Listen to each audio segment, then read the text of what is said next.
네, 블루캠프 오늘은 김영진 더불어민주당 의원과 함께하겠습니다. 어서 오세요, 의원님. 네, 안녕하세요. 그냥 바로 이것부터 좀 들어갔으면 좋겠는데요. 지금 야당에서는 통일교 특검이 필요하다고 주장을 하고 있지 않습니까? 어떤 입장이십니까? 민주당에서는 사실 통일교와 정치권의 커넥션의 핵심은 한학자 총재 윤영호 본부장을 통해 권성동, 권전법사, 김건희, 윤석열이 이르는 이 커넥션과 게이트, 비리가 핵심이고 그에 따라서 2022년 대선 시기에 민주당에 접촉을 했다라는 부분들이 이번 특검을 통해서 드러났거든요. 그래서 제가 방송에서도 얘기했지만 지금 특검이 종료된 상황에서 또 특검을 하는 부분들이 실체적인 진실을 밝히는데 도움이 되겠는가. 특검을 만약에 하게 되면 법부터 통과까지 준비까지 2달 정도를 기다려야 되는데 네네네. 지금 2달 정도 후에 통일교 수사를 하게 되면 과연 그게 통일교 게이트를 실체적으로 밝히는 데 도움이 되느냐. 지금 바로 제가 보기에는 특검에서 국수본에 사건을 이첩해서 수사를 하고 있어서 전재수, 김규환, 통일교 본부, 윤영호 본부장 구치소까지 다 압수수색을 하면서 실체적인 진실에 대한 확인을 들어가기 때문에 네. 국수본의 빠른 수사를 통해서 사실관계를 파악하는 게 우선이다 이렇게 보고 있습니다. 자, 그러면 사안으로 좀 접근했으면 좋겠는데 두 개로 좀 나눠서 질문을 드릴게요. 그러니까 일단 통일교 쪽에서 접촉을 한 사람들, 이게 거의 전방위적이거든요. 이거는 일상적으로 있을 수 있는 일이라고 평가하십니까? 어떻게 네, 통일교에서는 여야 국회의원을 떠나서 전방위적으로 전국적으로 접촉하는 것은 누구나 알려진 사실입니다. 그래요? 네. 정치권도 이미 다 파닥에 알고 그거는 다 알고 있을 겁니다. 여야 국회의원들은 대부분 다 알고 있는 사실입니다. 그래요. 네. 그러면 정치인 입장에서 통일교가 만나자라고 해서 이제 그러면 스스럼 없이 아무 부담 없이 만날 수도 있는 그런 관계였다고 현재는 제가 보기에는 통일교가 그 전국에 있는 모든 지구와 교회가 있는 상황이고 그분들이 그 지역에 있는 그 국민들이기 때문에 만남을 요청을 하면 네. 만남을 거부하거나 그러진 않고 예. 만나는 것 자체는 있었다. 이게 모든 여야 국회의원들의 객관적인 사실이라고 봅니다. 그러면 만남, 그다음에 예를 들어서 어떤 그 행사에 참석, 그다음에 축사 이 정도라고 하는 것은 정치인 입장에서는 일상적 정치 활동의 일환으로 이해를 해줬으면 좋겠다 이런 말씀이실까요? 그렇죠. 제가 보기에는 저희들이 성탄절, 석가탄신일 그리고 부활절 그런 행사에 기독교, 천주교, 불교 행사에 참여해서 소개를 받고 인사를 하는 그런 의례적인 행위와 큰 차이는 없다 그렇게 보고 있습니다. 그러면 조금 전에도 전해드렸는데 예를 들어서 임종성 전 의원 같은 경우는 통일교 행사를 주최를 하는 경우도 있었거든요. 그거는 그러면 같은 범주에 넣어야 되는 겁니까? 어떻게 봐야 되는 겁니까? 의례적으로 일회성으로 제가 보기에는 그 단체나 이런 부분에서 공동 주최를 요청을 하지 않습니까? 예. 그거는 이제 국회의 대회의실과 소회의실을 대관을 할 때 네. 국회의원이 아니면 대관이 안 되기 때문에 외부에 있는 단체나 기관에서 요청을 하면 국회의원들은 같이 공동 주최를 하는데 실질적인 주최는 대관을 요청하는 그 기관과 단체에서 진행을 하는 거죠. 그러니까 네. 그 이후 임종성 의원이 통일교회 어떤 단체와 얼마만큼 많이 진행을 했고 예. 그것이 그 범위를 벗어나서 무슨 관계가 있느냐 이런 것과는 무관하다 이렇게 보고 있습니다. 그러면 두 번째 이제 그 범주인데요. 금품 수수와 관련해서 의혹이 제기된 거 있지 않습니까? 네네. 예를 들어서 지금 그 구체적으로 실명이 거론된 게 그 전재수 의원과 임종성, 김규환 두 전직 의원이거든요. 그 신빙성은 어떻게 평가를 하세요? 저는 일단은 돈을 줬다라고 하는 네. 사람들의 그 진술에 대한 객관성과 그러니까 진술 증거와 그 진술 증거를 뒷받침할 수 있는 객관적인 증거를 조금 더 확보를 해서 네. 돈을 받지 않았다라고 하고 있기 때문에 그것을 확인하면 되는 거고 저는 여러 가지 사실관계를 확인해서 네. 최종적으로 법률적으로 판단하면 될 것이다 이렇게 보고 있습니다. 그럼 조금 전에 전재수 의원 같은 경우는 책을 1,000만 원어치를 사줬다는 거잖아요. 그건 어떻게 그 성격은 어떻게 보세요? 출판 기념회를 통해서 책을 사고 파는 문제에 관련해서는 네. 정치자금법이나 아니면 그 출판기념회에 관련한 여러 가지 관례 상황에 따라서 그것이 의례적인 형태로 책을 사고 파는 부분들이 음모적이거나 아니면 비밀이 아니라 네. 공개된 형태로 계좌와 계좌를 통해서 사고 팔고 영수증을 발행하는 행위는 네. 그것은 객관적으로 합법하다라는 부분들이 제가 보기에는 뭐 의례적으로 지금 저희들이 보는 관점인데 네. 지금 이제 그 양이 이제 1,000만 원이라고 하니까 500권을 샀다는 거죠. 그렇죠. 500권이니까 한 권에 2만 원이면 권당 2만 원씩. 2만 원이면 1,000만 원이니까 예. 그 부분들이 어떤 성격이나 그런 부분들을 확인하면 좋은데 출판기념회의 특성상 사실은 영수증을 발행하고 계좌로 받아서 하는 부분에 관해서는 의례적으로 진행을 했다 이렇게 보고 있는 겁니다. 의례적이다. 예. 그래서 그 사안에 대해서는 조금 더 왜 그랬는지에 대해서는 파악해 볼 필요는 있다 그렇게 보고 자, 있습니다. 그러면 종합해서 세 번째 카테고리의 질문을 좀 드리고 싶은데요. 이재명 대통령이 여러 차례에 걸쳐서 네. 정치에 개입하는 종교단체의 해산을 검토하라고 지시를 내렸습니다. 자, 그러면 이재명 대통령이 이야기했던 정치 개입이라고 하는 그 개념에 지금 통일교 의혹과 관련해서 나타난 통일교의 행태는 어느 정도 포함이 된다고 보십니까? 뭐 저는 이재명 대통령이 했던 그 종교의 특정 종교의 정치 개입의 핵심은 네.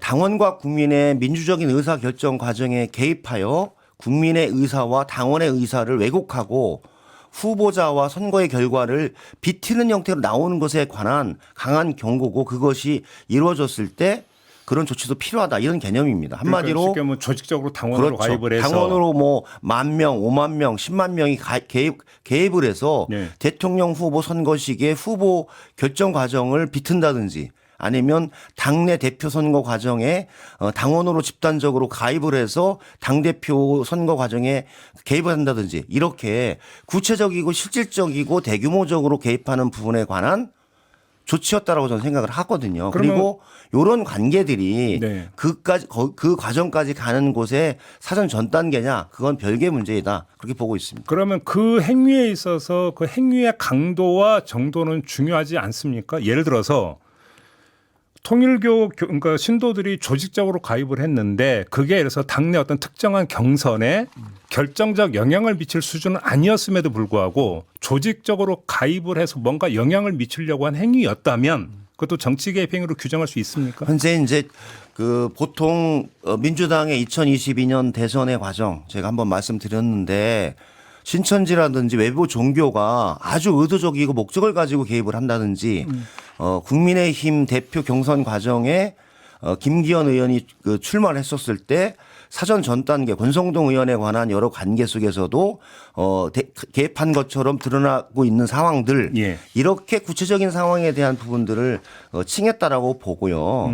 이제 그런 경우는 제가 보기에는 단호히 사법적인 조치가 필요하고 그것이 그 민주적인 의사결정 과정을 침해했다라고 판단되는 경우는 뭐 말씀드렸듯이 뭐 해산까지도 강력하게 검토해야 되는 게 아니냐 그런 의지의 표현이었다라고 봅니다. 그러면 예를 들어서 조금 전에도 전해드렸는데 양승조 당시 충남지사가 한학자 총재와 단독으로 독대를 했습니다. 독대 이후에 한학자 총재가 지구에 지시를 내리기를 협조를 해줘라.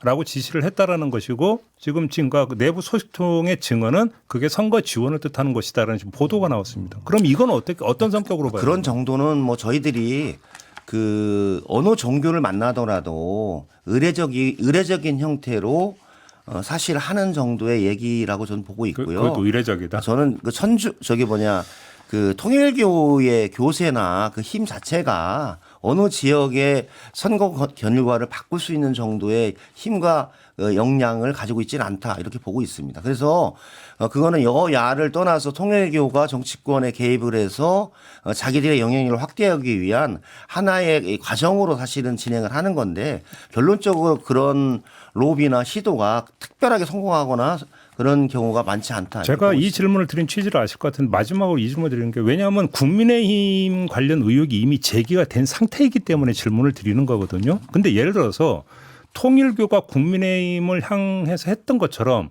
민주당을 향해서도 만약에 시도를 했다. 다만 규모가 좀 적다면 그건 다른 차원이냐 같은 차원이냐 이걸 여쭤보는 거거든요. 저는 사실은 행위의 의도와 목적, 결과에 대해서 법률적으로 어떻게 보느냐의 문제 아닙니까? 실제로 그렇게 행위가 진행이 됐더라도 결과론적으로 어떤 영향을 미쳤느냐라고 하는 부분들이 대단히 중요한데 2025년 대선 시기에 통일교의 핵심적인 부분들은 통일교의 한학자 총재가 얘기했듯이 우리 통일교는 이번에는 윤석열을 선택했다. 그래서 윤석열을 선택을 해서 그 선택을 통해서 우리 교세를 확장하고 네네. 또 나라를 하는데 도움이 될 것이다. 라고 해서 했던 이 행위와 결정이 주된 방향과 목적이었고 행위의 결과였죠.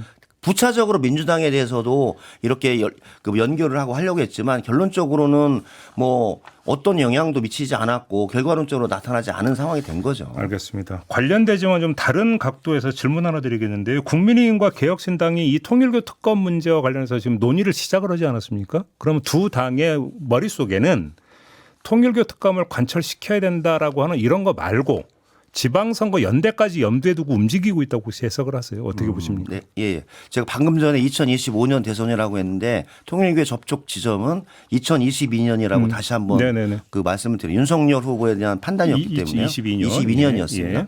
지금 저는 이준석 대표는 저와 같이 토론회에 나갔을 때도 지방선거는 개혁신당의 그 이름과 당으로 한다라고 분명히 얘기를 했거든요. 네네네. 그래서 뭐 그거는 양 당의 선택과 판단인데 윤 어게인과 부정선거를 그 신봉하고 있는 정당과 부정하고 있는 정당이 한 몸에서 같이 할 수 있을까? 연대 어려울 거다. 라고 하는 부분인데 뭐 그런 연대를 한다면 이준석 대표가 파는 가치와 노선을 파는 거죠. 파는 거다. 이전에 했던 말을 완전히 뒤집어버리는. 뒤집는 상황이 되라서 이른바 뭐 그거는 식언이다. 정치적인 선택과 판단이라서 거기에 네. 대해서 제3자가 얘기하기는 좀 그렇습니다. 또 하나 지금 그 쿠팡 문제가 지금 국민들의 공분을 불러일으키고 있는데 김병기 원내대표와 쿠팡 대표의 만남 이건 어떻게 보세요?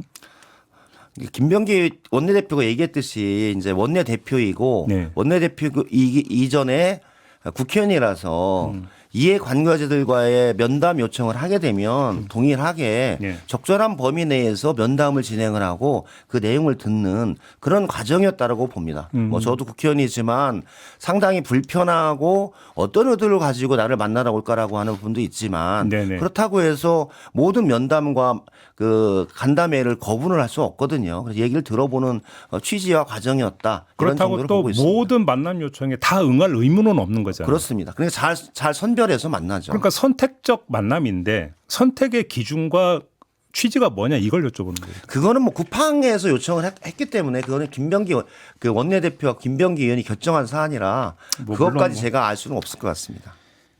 그 상대 정당의 국민의힘에서 지금 김종혁 전 최고위원 징계 지금 이제 추진하고 있지 않습니까? 네네네. 국민의힘은 어느 쪽으로 흘러가고 있다고 진단하세요? 저는 집토끼를 잡은 다음에 산토끼를 사냥하겠다라고 하는 그런 그 기조가 지금 국민의힘의 큰 방향인 것 같아요. 그래서 그 윤 어게인 부정선거를 그 신봉하고 그리고 계엄과 비상계엄을 옹호하고 이 방향을 그 유지하면서 국민과 함께 나가겠다는 큰 방향인데 저는 그 불가능한 방향이라고 보고 있어요. 그게 김종혁 최고위원에 대한 조치의 판단으로 저는 시금석이 될 것이다. 이런 생각이 들어요. 엄밀하게 보면 김종혁 전 최고에 대한 징계 시도는 이제 시작이고 네.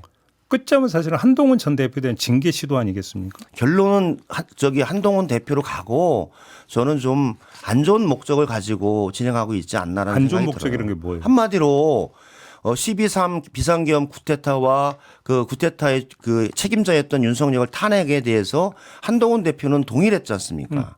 저는 그게 정당하고 올바른 선택이었는데 국민이 보시기에 올바른 선택과 판단을 한 한동훈 대표를 탄핵하고 제명해서 쫓아내겠다. 이런 제가 보기엔 검은 목적이 있는 거 아닙니까? 쫓아내겠다. 그래서 저는 그게 타당한가? 저는 실패 길로 들어가고 있다고 봅니다. 그럼 궁극적으로 갈라질 거라고 보세요? 어떻게 보세요? 한동훈 대표가 판단하겠는데 예. 뭐 한동훈 대표가 넓은 보수의 재건 그리고 건강한 보수를 통해서 우리 사회가 보수 진보의 양 바퀴로 잘 발전해 나가는 게 나라를 위해서 대단히 필요하죠. 저의 입장에서도 저는 한동훈 대표의 선택과 판단이 저는 지금도 올바랐고 예. 최소한 그것이 대한민국은 민주공화국이다라는 헌법 제1조 2항에 맞는 그런 정치인과 국민의 도리가 아닌가라는 생각이 들어요. 저는 국민의 눈높이에 맞게끔 국민의 힘에 조치가 필요하다 이렇게 보고 있습니다. 그러니까 예를 들어서 쫓아내는 시도 자체가 이루어지면 안 된다 이런 말씀이실까요? 저는 적정하지 않다라고 봅니다. 그래요. 예. 근데 이제 하여간 좀 근데 뭐 그거는 장동혁 대표와 네. 국민의 힘의 선택과 판단이라서 그렇죠. 항상 뭐 인간은 합리적인 선택을 하지 않기 때문에 어떤 결과 나올지는 모르겠습니다. 알겠습니다. 오늘 말씀 여기까지 들을게요. 고맙습니다, 의원님. 네, 고맙습니다. 김영진 민주당 의원과 함께했습니다.